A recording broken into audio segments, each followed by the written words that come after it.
نبی پاک نے جو لوگ تیار فرمائے، حضرت کعب بن مالک رضی اللہ تعالیٰ، حضور نے فرمایا چلو تبوک پہ میرے ساتھ، سارے چلو، سب تیار ہو گئے۔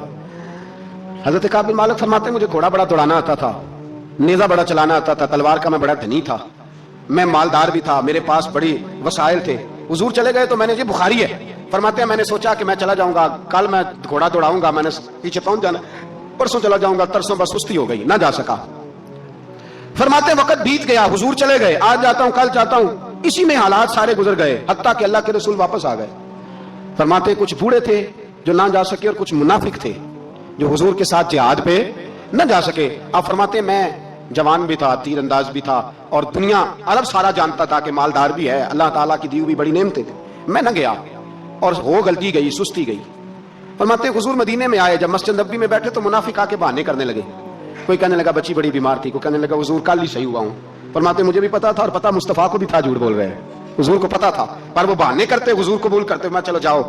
کہا فرماتے ہیں ایک منٹ کے لیے مجھے بھی وسوسہ آیا کہ کوئی بہانہ نہ کر دوں، لیکن پھر میں نے سوچا بہانہ کس کے سامنے کروں، جسے اللہ تبارک و تعالیٰ نے نبوت کی آنکھ عطا فرمائی ہوئی ہے، اس محبوب کے سامنے بہانہ۔ اس خیال آیا مسلمان نیک و بد پہچان جاتے ہیں، محمد آدمی کے دل کی باتیں جان جاتے ہیں، کدھر بہانہ کروں، حضور کو تو سارا پتا ہے۔ فرماتے میں گیا، حضور نے پوچھا کیوں نہیں آئے، اور پوچھا بھی مسکرا کے، کیوں نہیں آیا، مسکرا کے پوچھا۔ فرماتے میں نے سچ سچ بولا، میں نے کہا یا رسول اللہ سستی ہو گئی، حضور غلطی ہو گئی۔ جو بہانے لگا رہے تھے ان کو آزادی مل گئی، اور مکتب عشق کا دستور نرالا دیکھا، اس کو چھٹی نہ ملی جس نے سبق یاد کیا۔ فرماتے ہیں ان کو چھٹی مل گئی، میں نے کہا حضور غلطی ہو گئی، تو نبی پاک نے فرمایا اس سے کوئی بندہ کلام نہ کرے، خبردار میرے ساتھ بھی گفتگو نہ کرنا۔ حضرت کعب بن مالک فرماتے ہیں میرا چچا زاد بھائی، خالہ زاد بھائی سارے رہتے تھے، میں کسی کو سلام لیتا تو کوئی جواب بھی نہیں دیتا تھا۔ فرماتے ہیں میں مسجد میں نماز پڑھنے آتا، پر صحابہ کرام کو حضور نے منع کر دیا تو مدینے کی گلیاں بھی ناآشنا ہو گئی۔ فرماتے ہیں مجھے یوں لگتا تھا کہ مدینے کے در و دیوار بھی مجھ سے کلام نہیں کرتے، میں وہاں دعا منگیا کرو سنگیو کتے مرشد نہ رس جاوے، اے جنہاں دے پیر رس جاندے او جیوندے ہی مرے رہندے۔ کہا اس طرح لگا کہ جیسے حالات بگڑ گئے سارے میرے حق میں۔ آپ فرماتے ہیں میں مسجد میں آ کے بیٹھتا تو جب مجھے پتا تھا میں جب آنکھیں ادھر کرتا تو حضور مجھے دیکھتے، اور جب میں نبی پاک کو دیکھتا تو حضور چہرہ پھیر لیتے۔ بول پڑے خواجہ غلام فرید صاحب، کہنے لگے میں ویکھاں تے میرا یار نہ ویکھے، جے میں نام ویکھاں تے او ویکھے، ایڈے نصیب کتھوں تتڑی دے او میرے وچ ویکھن دے ویکھے، غلام فریدا او بوے یار دے مریے پاویں ویکھے یا نہ ویکھے۔ آپ فرماتے میں سید عالم صلی اللہ علیہ وسلم کو دیکھتا تو حضور رخ انور پھیر لیتے۔ حضرت کعب بن مالک رضی اللہ تعالیٰ عنہ فرماتے ہیں کہ حضور کا حکم آیا کہ بیوی کو علیحدہ کر دو، بار پہلے کوئی نہیں بات کرتا، اب کہا بیوی کو علیحدہ کر دو، تو میں نے کہا حضور طلاق دے دوں، فرمایا نہیں میکے بھیج دو، طلاق نہیں دینی۔ فرماتے ہیں بال بچہ بھی چلا گیا، نہ گھر میں کوئی نہ باہر کوئی، تنے تنہا۔ آپ فرماتے ہیں زمانہ جانتا تھا، عرب کے صوبوں میں بات پھیل گئی کہ کعب بن مالک جیسا سردار، مالدار، گھوڑ سوار، تیر انداز، نیزہ باز، اتنا بڑا سیانہ سنجیدہ آدمی جدا کر دیا نبی پاک نے۔ فرماتے ہیں غسان کے عیسائی بادشاہ نے مجھے خط لکھا۔ حضرت کعب فرماتے ہیں بڑی آزمائش تھی، پر یہ مصیبت سب سے بڑی تھی۔ غسان کے عیسائی بادشاہ نے خط لکھا، اس کا آدمی مجھے ڈھونڈتا پھرتا مدینے میں، میں ملا تو خط اس نے مجھے دیا۔ خط میں یہ نہیں لکھا تھا کہ کافر ہو جاؤ معاذ اللہ، یہ نہیں لکھا تھا عیسائی ہو جاؤ۔ اس نے خط میں لکھا کہ کعب ہم نے سنا ہے تمہارے نبی نے تمہیں چھوڑ دیا، ناراض ہو گئے، تم تو اس قابل تھے کہ صوبے کے گورنر بنائے جاتے، تم تو بڑے عہدے کے قابل تھے، تمہاری تو شہرت ہے سارے علاقوں میں، تم آ جاؤ ہمارے پاس، ہم تمہیں بہت بڑا عہدہ دے دیں گے۔ حضرت کعب بن مالک فرماتے ہیں اب میری چیخیں نکلی، اب میں تڑپ کے رویا، میں نے وہ اس کا خط پکڑا اور جلتے ہوئے تنور میں ڈالا، اور مسجد نبوی میں سر سجدے میں رکھ کے میں نے کہا اے اللہ میرا ایمان اتنا ہی مشکوک ہو گیا ہے کہ کافر کہتے ہیں میں ان کے ساتھ مل جاؤں گا، اے اللہ میرا ایمان اتنا مشکوک کافر سمجھنے لگے ہیں کہ میں مسلمانوں کو چھوڑ کے ان سے اتحاد کروں گا۔ یہاں لوگ کہتے ہیں ہم نے پریشر کے لیے ان کو ساتھ ملایا، ہم نے پریشر کے لیے کافر سے سمجھوتا کرو گے، اپنے بھائی پر ظلم کرنے کے لیے بھائی مانوں کے ساتھ دوستی کرو گے۔